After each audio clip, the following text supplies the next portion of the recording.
They came from Willits.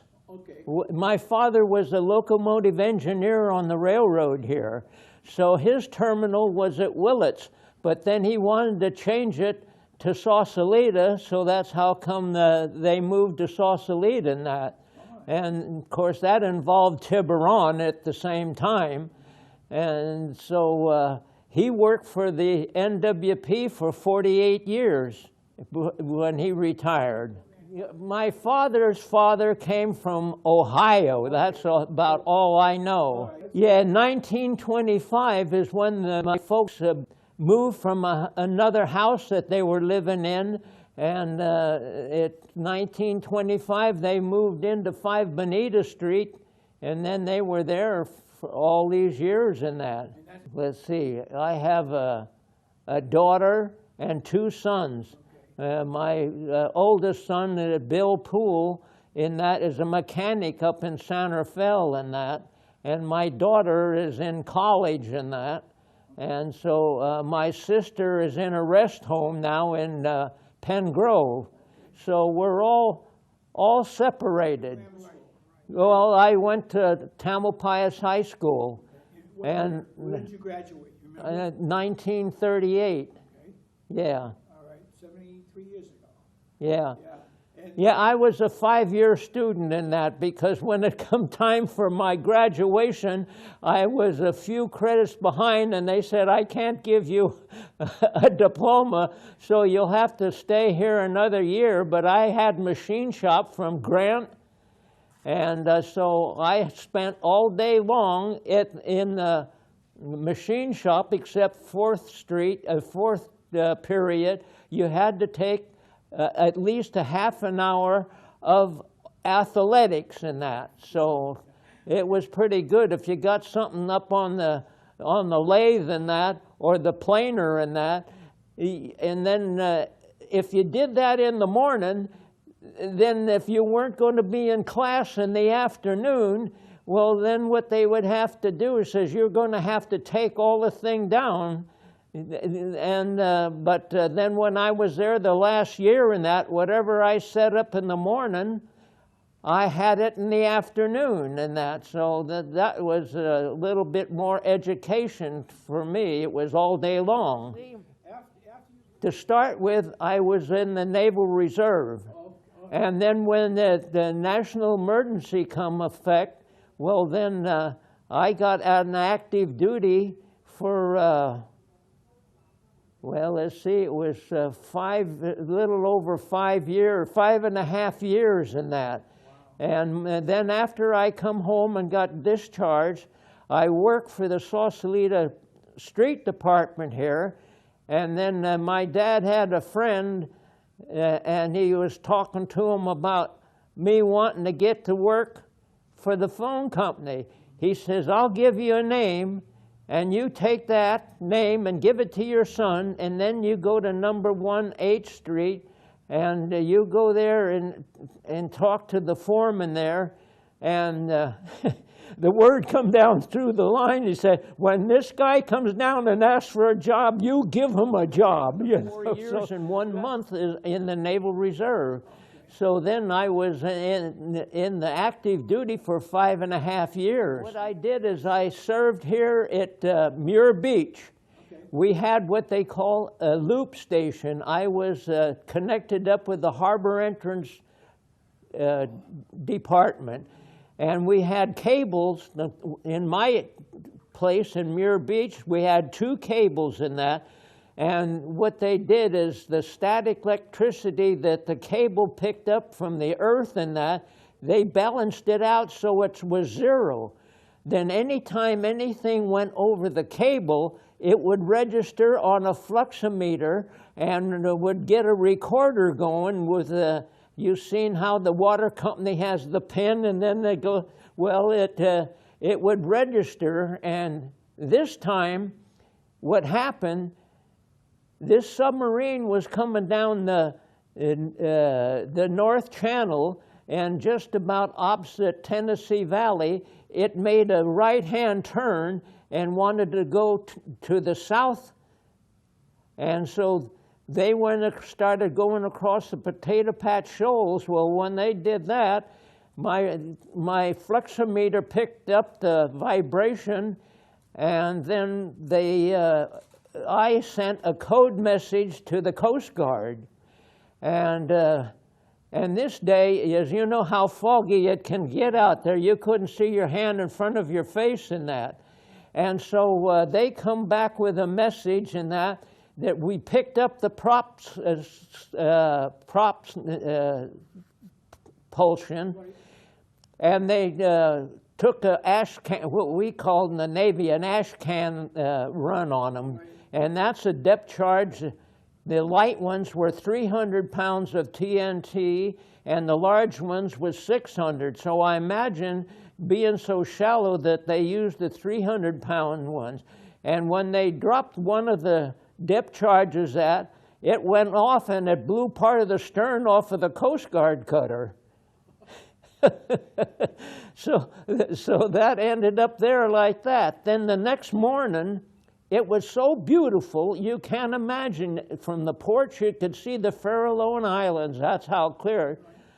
Well, there was a great big halveside barge out there at this location, and then there was about 2 big salvage tugs, and then a lot of small tugs and everything. And imagine the divers were trying to get the log books from within the sub and that.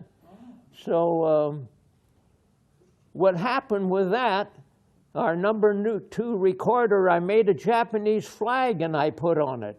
Well, then when the next time the commander come out with his lieutenant and ensign and that, I was on duty. And I says, sir, I'd like some confirmation here on my number 2 recorder. I put a Japanese flag on it, and I would like some confirmation. Well, he was one of these tight old mouth people and that, and he wouldn't even say boo. He wouldn't say congratulations. And I says, I know. If you were on duty, you had to do what you were supposed to be doing, so why should I give you a pat on the back? So I never got any commendation out of it and that. I thought maybe I might have, but I never tried to pursue it. 1st of February, 45, I went to work for the phone company. I had to be a janitor for 6 months before I could put in a transfer. So I had Sausalito, Mill Valley, and Corte Madera. I had those 3 places. And then when I put in my 6 months, I put in a transfer for construction. Then I went to work in construction, and from there, I worked for quite a while. And then they said, if you ever want to make any money in the phone company, you got to get into the installation department and get on repairs, because when you're on repairs in that, you know, sometimes you work around the clock. Yes. So I worked for the construction people for quite a while, and then I went into the installation department, and then from there, it was different jobs all the time and that, and it was cutover work. What would mean, what you talk about cutover work, when they were stringing a lot of drop wire down the street and that to find facilities, it was clogging up everything and that. So what they did was do a cable job, put terminals in, and then what they needed is 2 people to be on cutover work and take those drops, the closest thing to the house, and cut them into the terminal and that. And then when you did all of that, then you had to recover all the drop wire. So that's what I did till I retired and that. But the last 3 months I retired, I worked for the engineering department. That meant when PG&E would set a pole at a new house and that, they would call that a wholly owned pole. But then when I attached it, it becomes a joint pole. So then I had to take the map part of the PG&E and showed the location with a number on it, then I had to do is take that number and add the telephone number, location to it, and that's what I was doing the last 3 months before I retired. Well, how come I got into the fire department was at the time, they were downtown Sausalito by Ondines. There was still the old wharf there where the firehouse sat on it. But then again, it was getting pretty rickety, so they had to move across the street into a lot that was vacant. And when they put the firehouse over there, the doors were not too far apart. And with American LaFrance and that, your ladders were on the right-hand side where your shifting was on the right-hand side. So when you backed the American LaFrance in, you had to make sure that you got the ladders in the stairwell. And that kind of blocked up the passage a little bit. Well, in the meantime, Chief Laureana was in the hospital with a hemorrhoid operation, and then Frank Machado and Matt Perry were the two firemen that were left there. So they said, well, we got to have some volunteers, and of course, I was kind of brought up with the fire department because my father had a very good relationship with Fire Chief Laureana. So when he went to the ferry building down in Sausalito and put in his time slips to get paid in that, well then he would take me and walk me over to the fire department, and that's when it was still on the wharf and that. Well then there was always one of the firemen would get a bamboo pole out, and he'd get upstairs and find something to put on the hooks in that and let me fish for horse melt and that. Then I'd catch them and then unhook them and throw them back in the water again. When I was 17 years old. Okay, 17. Right. 17 years old. Matt Perry took me over to the fire commissioner, and he says, yes, he wants to be a volunteer. That's when the city hall was downtown Sausalito. He says, you take them in there and sign them up for the city volunteers and that. So that's how I started there. There's a picture upstairs on the wall and that of the fire department volunteers with horse carts. And they were pulled by volunteers and that, no horses in that. When they left the Ondines Fire Department where it was sitting there, that was the end of the horses and that. Matter of fact, Chief Laureana had a great big building here across the street on Johnson and Caledonia, and that was the first big fire that I ever remember here, and that because right next door was one of the engineers that worked for the railroad. So my dad grabbed up all of his garden hose and come down there and help save the house, in which he did. And so eventually, you know, I got really involved with the fire department as a volunteer. And then when I was volunteer chief in that, I had done a lot of training. I had 4 years, over 4 years in that, and I used to train with the regular fire department. So John Terrace and the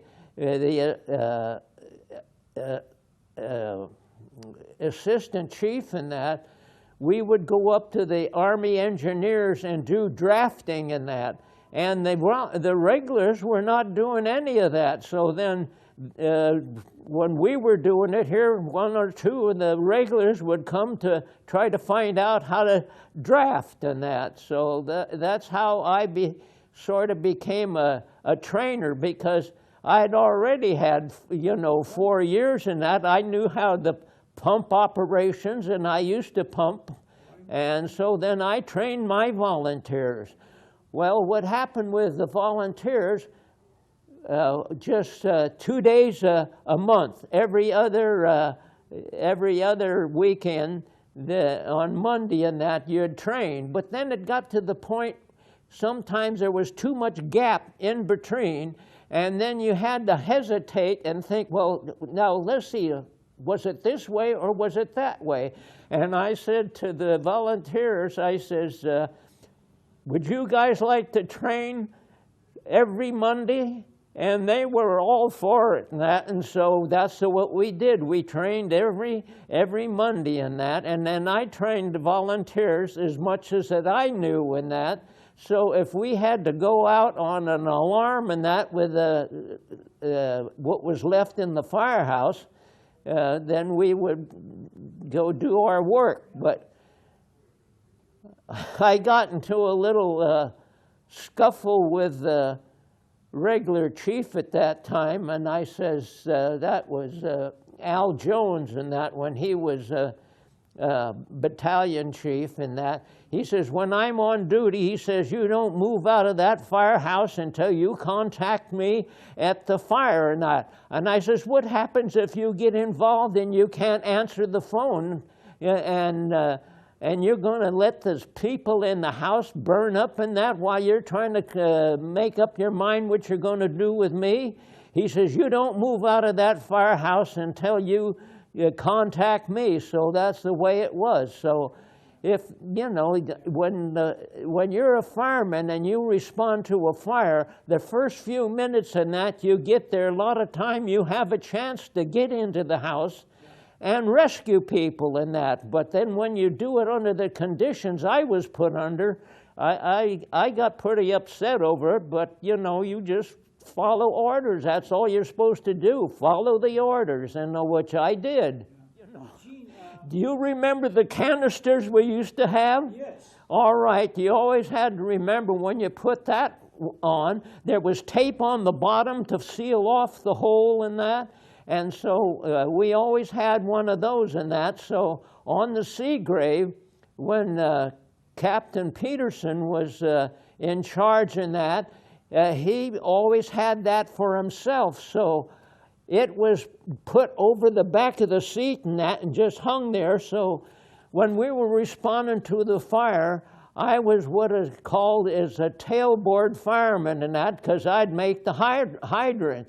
And he'd always put his hand over the seat and had his hand on the canister, and he'd watch with just about the time we got to the fire, he'd see if it was, oh no, that isn't much, so I don't need it. So then his hand would come back over again. So one day we had a fire up here on Glen Drive and that, and I responded with, at that time, the assistant chief terrorist had a heart attack. So one of the firemen was acting volunteer chief in that. I mean, regular chief. So I responded. We got up the Glen Drive in that, and what I did, I automatically, you know, I knew where the location was, so I had time enough to take that canister and I put it on, and then they already had the line all the way up to the front door, but nobody was going in the house. So about that time, I come there, I grabbed the 1.5-inch line out of the guy that had, the assistant chief that had it and that, and then I proceeded down the stairway, and as I'm going down the stairway to the lower department, something come up, and it was all hairy and that. Well, there was a dog down there, and he was coming up the stairs when I was going down there.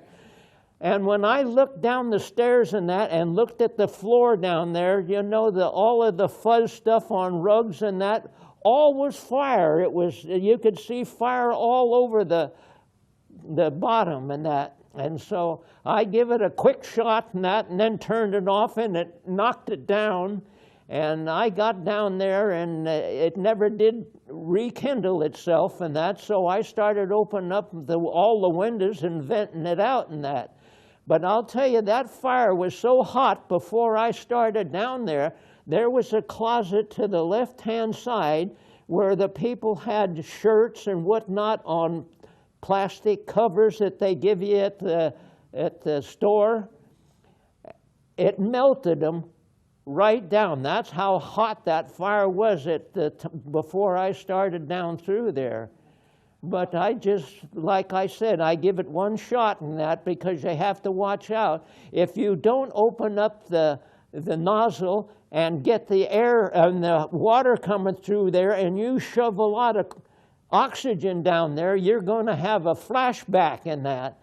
So I never did have a chance to do that, so I was taking a chance that I wouldn't get a flashback on it. But it never did happen. I was just lucky. I just knocked it out, because it wasn't on straight stream. It was moderate stream and that. So it fanned out, and it covered the whole section down there. So what happened, when I grabbed that fire hose and started down the stairs, somebody says, it's about time somebody acted like a fireman around here. And it got back to the Captain Peterson. And boy, he was just boiling. He was just fired up, something terrible. And then when the first time he got a hold of me, he says, what did you take that canister for? He says, you know, that's the one I use all the time. Yeah, I see you, Swede. I says, you have your hand back there, and we about get to the fire, and if it isn't much, then you don't put it on and that. So I says that you weren't there, and the other, the assistant chief and that, I used it in that. But he says, after this, he says, you leave that alone. I don't want you to handle it. Well, that's all we had, just one. But we had an old Navy breathing apparatus. You know, that was the oxygen bottle you had with it and that. Well, then what happened, the people here that had clothes that were still good, and they'd take them downtown, and the women down there would sort them all out, and anything that was good, and people come in and buy them. They would save the money, and what happened, they got and bought us 2 Scott air packs. So from that time on, we used the Scott air packs all the time. Well, after a while, you know, the law come out in the fire department, no more people on the tailboard. Well, whenever I responded to a fire, I would take and sit in the jump seat, and there was already, you know, the breathing apparatus was right there, and when you sat in there, you just covered up and buckled up in that. And then I was always ready to, as soon as we got to a fire, to respond, to make any removal of people. So that's what I did from that time on with my position. You know, I'm married and that. My wife says, she says, don't you expect me to live in Sausalito into that cold spot down there? So we moved and bought a home in San Rafael. And so from that time on, being a volunteer that I was, I went to Fred Shure. And Fred, I says, you know, I've been a volunteer, and I'm a volunteer chief in that. I says, I would like to be a volunteer here. He said, well, fine. He says, let's go to the office and we'll do all of the paperwork and that. And that's how come that I become a volunteer there. When was that? What year? Yes, the most tragic fire that I ever was in the lodge fire out at Gersel Park. That's where 8 people got burned up in that fire. Then another volunteer along with me in that, we were on the back side of the building and that, and checking it out to see if there was any further assistance there. then all of a sudden here comes a guy that had walked through a room and got on the little part of the roof and that and was going to jump off. I said, whoa, whoa. I says, don't jump. I stay right where you are. I says, take my word, there's no fire behind you. I says, we'll get a ladder and we'll bring you down off that roof. Well, what I did and the other fireman that was with me, we got a ladder, got him off of the roof, but you ought to see, he got burnt so bad on his both hands that the skin was hanging on his fingers in that. And so they took him away to the hospital and that. But here's what was so astounding about this situation. Being I work for the phone company, I was in the installation department shooting trouble most of the time. I received a trouble that such and such can't be heard on his phone. So I went there and I went to this house and I checked the phone out, and it needed replacing. So I replaced the telephone. In the meantime, I seen this guy's hand. It was horrible looking in that. And I says, you must have been in a fire. He says, yes, I was in the lodge fire. I says, do you remember a fireman telling you not to jump off the roof? Oh, yes, I do. I says, I was about ready to jump. I says, I'm the fireman that was talking to you and kept you from jumping off the roof until we got a ladder and got you off. And you look at how things come around. Very small world sometimes. It's a small world in that, yes. Yes, I did. I helped recover 4 people out of the 8. Then it was getting close to 7 o'clock, and I had to be to work at 8 o'clock with the phone company. So I excused myself and went home and changed clothes and then went to work for the phone company. So that was my story about that fire. I was involved on the 4th Street fire. That was 4th and 8th Street. And my position was, this happened at 1:15 in the afternoon, and I was in the fire all that night, and I didn't leave that fire until 7 o'clock the next morning, and I had a 2.5-inch line on my hands the whole time. I mean, because it was such a stubborn fire in that. And what we had is we had I don't know what they call it. It's a fire truck that has a unit that you can hook up 8 2.5-inch lines to it to make a big deluge fire in that. And so that was one of the jobs that we had to do, was get everything hooked up to that. And it was just more or less a wash down, like they always used to say about San Francisco fire departments, you know, they always flood a fire out.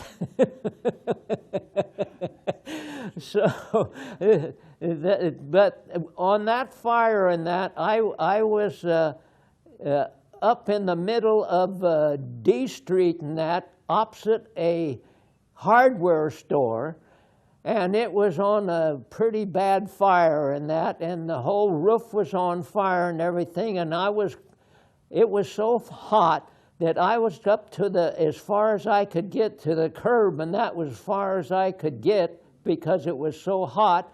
All of a sudden, the roof come down through the building, and I had to run for everything I had in me in that to get away from the heat and that, and the heat was so bad it was boiling underneath my helmet, and I took my helmet off and that because it was too hot.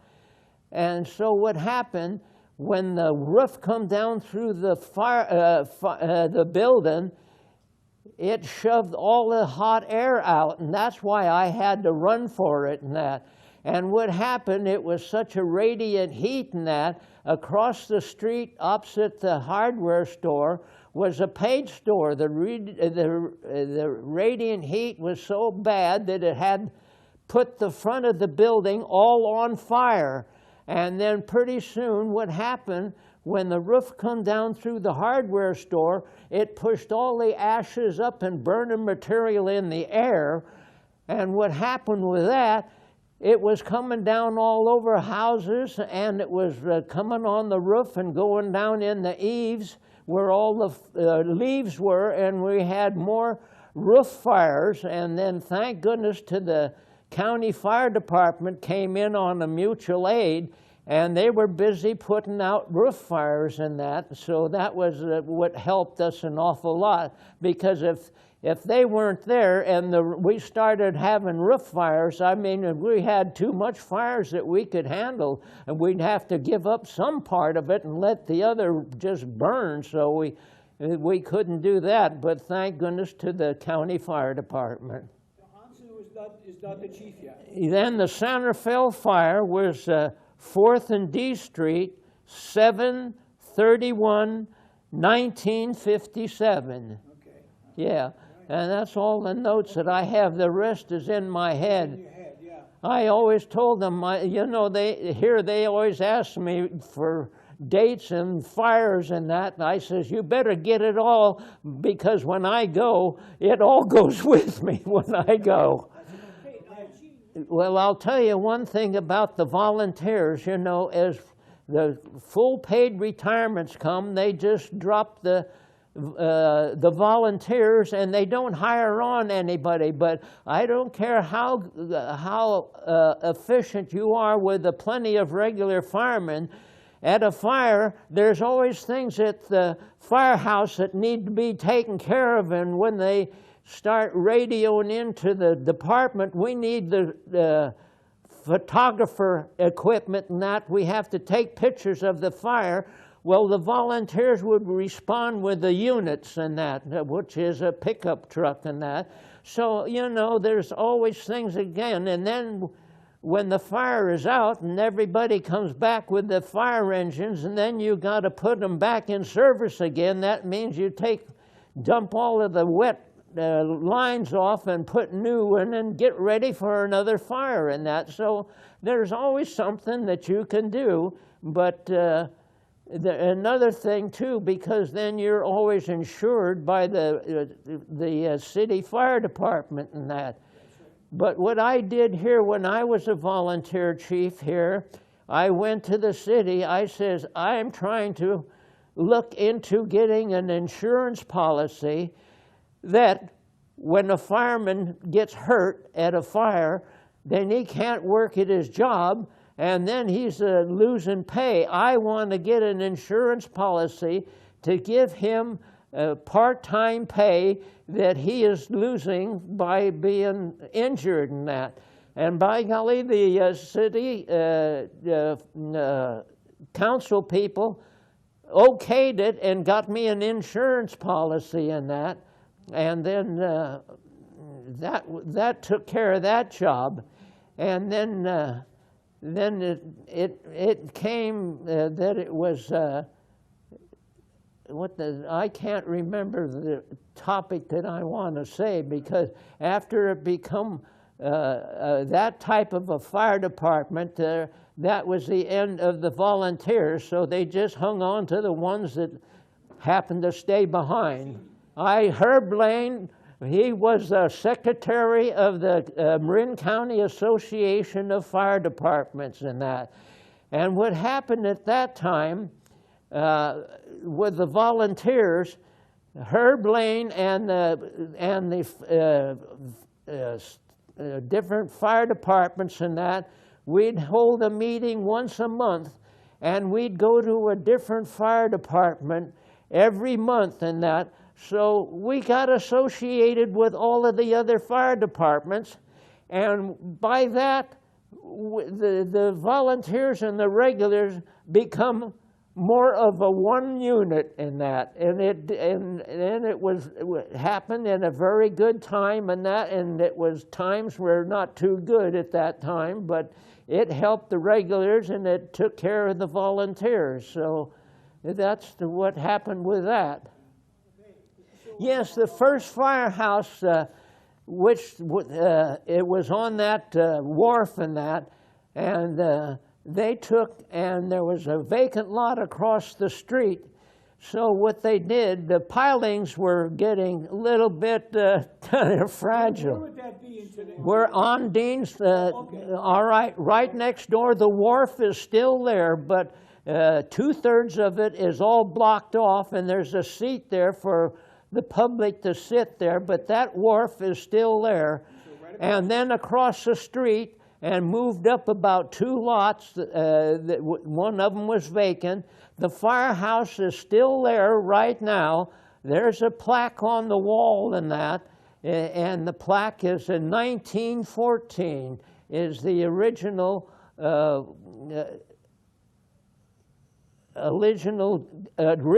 date of the fire department of Sausalito. And that was the fire. Yeah, they came here.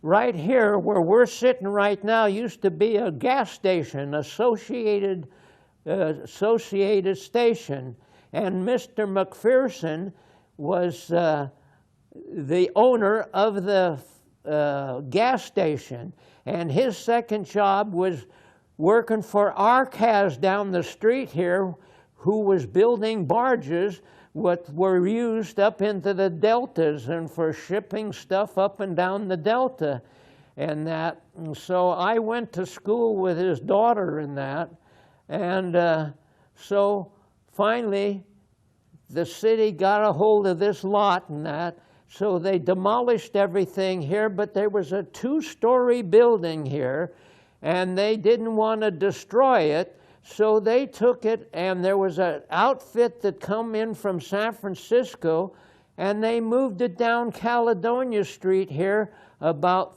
almost 4 blocks, and then there was a lot down there, and then they took and they put it on that lot there, and it's still there to this day. Yeah. Yes, we had, right here we had the American LaFrance. That was in 1927.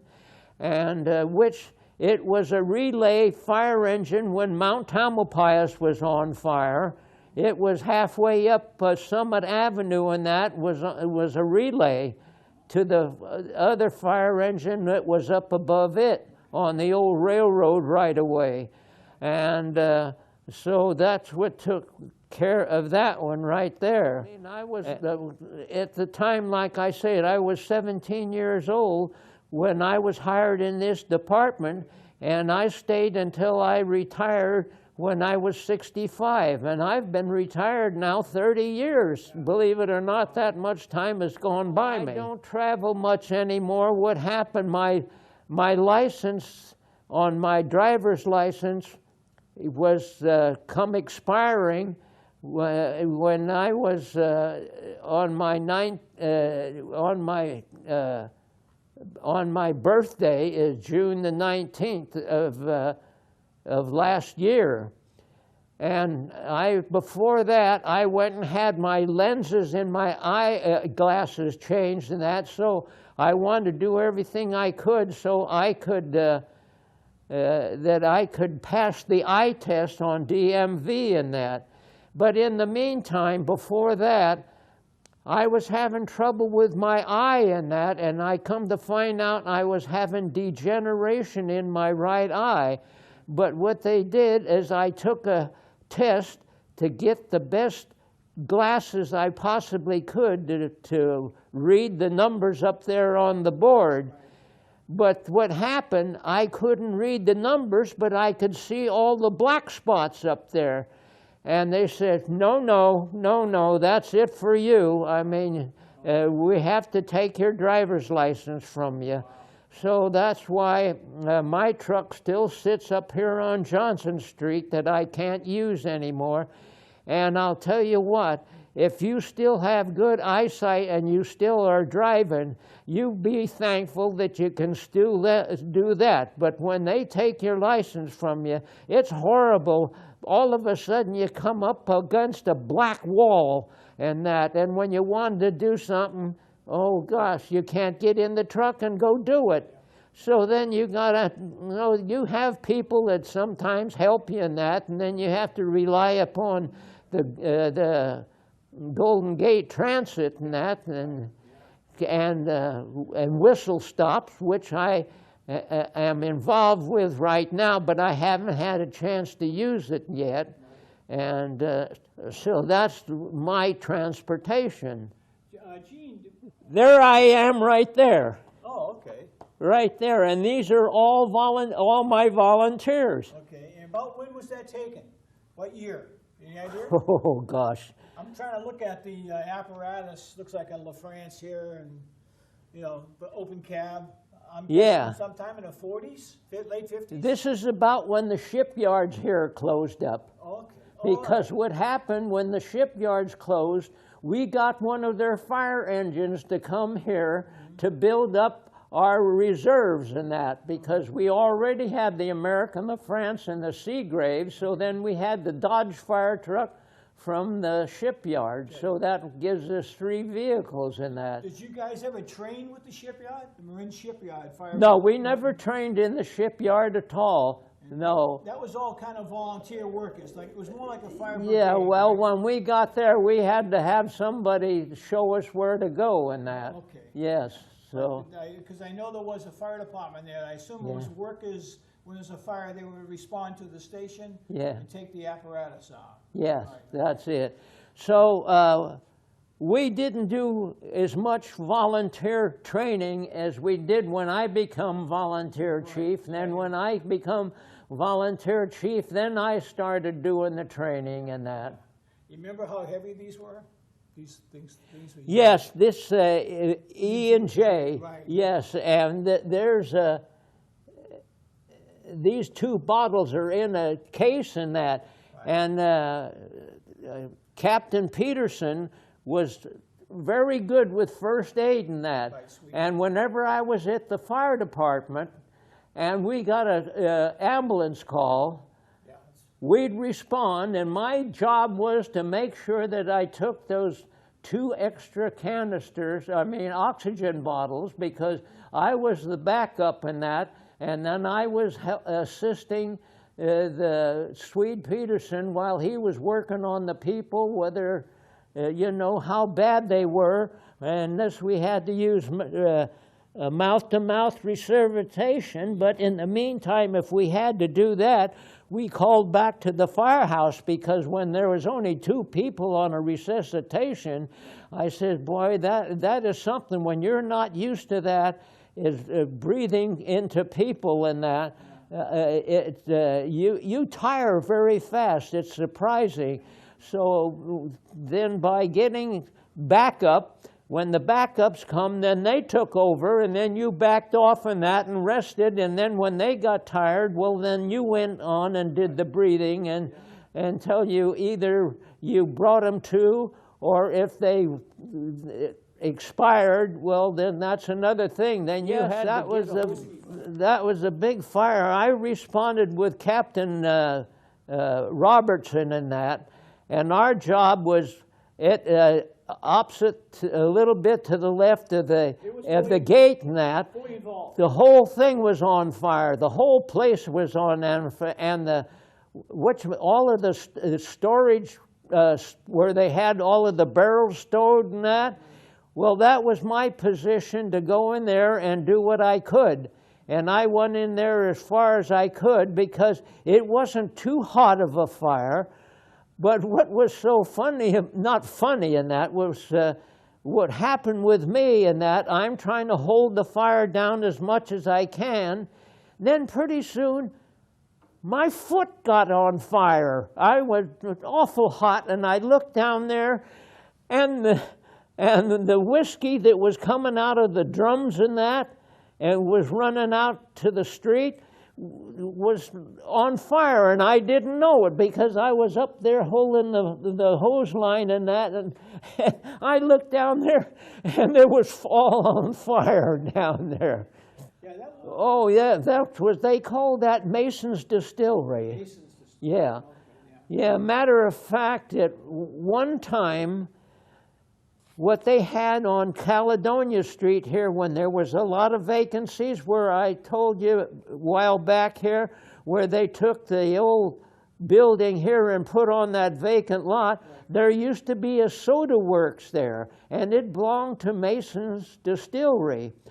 Well, lo and behold, what they were doing, they were making alcohol, and what happened, they get 50-gallon drums full, and they didn't have no storage, so they come down there and snuck them in there, and I don't think they told anything about it, and I don't know how many drums they had there. Then one day that place caught on fire, and I was at home and that, and I looked out the window and that, and I could see the flames coming up. And what happened, when one of those drums got so hot, it exploded and blew the top out of the 50-gallon drum and that, and a great big ball of fire would go up in the air, and that happened about 4 times, and they found out where all the alcohol was being stored, which was no-no, you know, in city limits. There's some pictures upstairs. Like, did they lose part of downtown?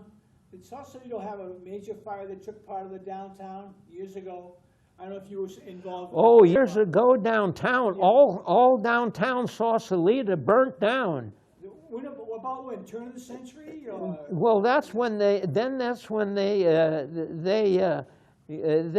got a charter.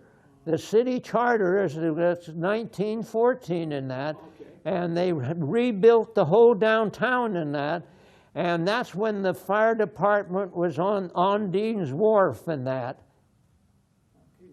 Yeah, and then, like I say, as time went on, the wharf was getting kind of, the underpinnings were getting kind of shaky and that, so what they did is they had a vacant lot across the street, and they moved to across the street. Well, the trouble with that was, it was the entrance to the firehouse wasn't very wide, so in order to get both engines in there, they took the American LaFrance in, and when they backed it in, they had to make sure the ladders were in the stairwell. Because if they couldn't get him in the stairwell, well, it was impossible to get the Seagrave in there.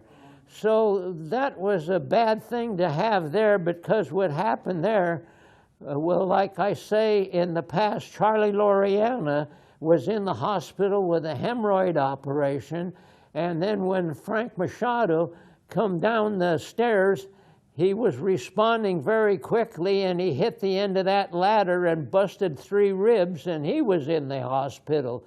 So that left. You were talking about there was a shift gear.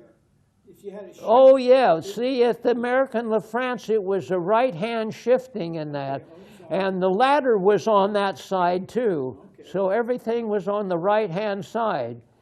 So it was a little bit different with everything is on the left-hand side today. Yeah, right. So when you were shifting, you could hit the ladder with your knuckles or something like that? No, no, it wasn't in the way. No, because it was off to the side like this, and the ladder was here like this. So it wasn't involved in any blockage in there. But it was, the whole problem was trying to get the Seagrave in there, so that's why the ladder had to be in the stairwell. Otherwise, you couldn't get the Seagrave in. And if you had to have a fire and you needed the Seagrave to pump, because it was a 1,250-gallon positive pumping, and you had to get the Seagrave out of there and that, so you can get that. So look at all the delay time that you would have if you needed to get that big pumper out of there, because at that time, in those years back, you know, your water mains weren't the best in the world, and there weren't as many fire hydrants as there should be, and sometimes, you know, you had long lays and that, and then you had to have a backup to somebody relay some water into you. Otherwise, you're dead on the fire. Well, what happens, I found out over the years in that, it's boiling down to money in that. And it's trying to get money in a budget for the fire department, is like I always said, if you want to get a fire taken care of as quick as you can, if you provide a fireman with all the equipment that you need to do the job, because if you don't, the people is going to suffer is the people that own the home and losing the probably life too, because you haven't the tools to operate, so you have to do the best job that you can with the tools that you have at hand.